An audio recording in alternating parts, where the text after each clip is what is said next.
नाज़रीन, अवामी न्यूज़ में ख़बरनि जो सिलसिलो जारी है। हिन वक्त असीं तव्हांखे खिपरो मां ख़बर ॾींदा हलूं त खिपरो ऐं भरपासे जे इलाइक़नि में गर्मी वधण सबबि शहरी सख़्त परेशान आहिनि। गर्मी खां बचण जे लाइ थधियुनि शयुनि जो इस्तेमालु करे रहिया आहिनि, जंहिंमें आइसक्रीम, कुल्फ़ी, कोल्ड ड्रिंक, कमनि जो जूस पी रहिया आहिनि।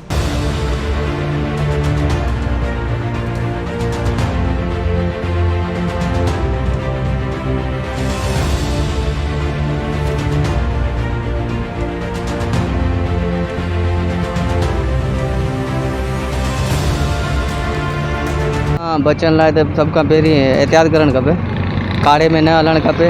उन खां पोइ आलू बुखारा जो जूस आहे, कमद जो जूस आहे ऐं लीमे जो शरबत, इहो वधि में वधि इस्तेमालु करियो।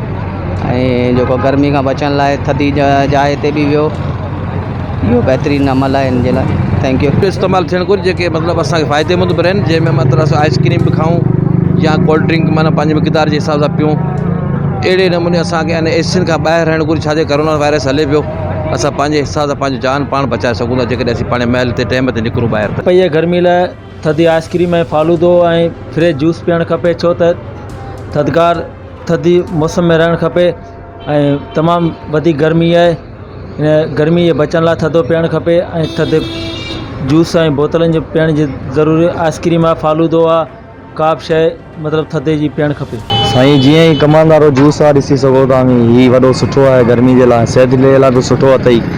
गर्मी लॻी पई आहे ॾाढी, माण्हुनि खे जूस पीअणु घुरिजे, जीअं पपीते जो थी वियो, कमांद जो थी वियो, बोतलूं थी वियूं, आइसक्रीमूं थी वियूं। गर्मी जे बचण जे लाइ इहो थधारी शयूं भलियूं आहिनि। कमांद वारो जूस जो जेको अथई असां एंजॉय करी पिया। गर्मी लगी हुई, चाय वणे कोन थी, आइसक्रीम मज़ो जो खाई संगत सां गॾु।